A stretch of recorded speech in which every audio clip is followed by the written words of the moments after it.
يا أيها الناس اتقوا ربكم واخشوا يوما لا يجزي والد عن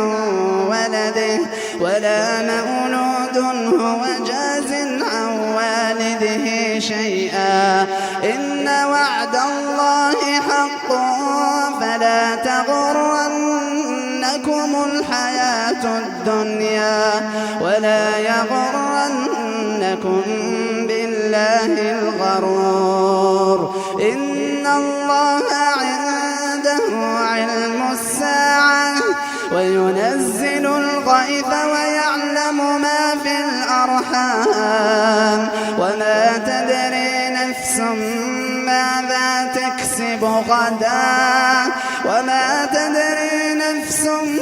بأي أرض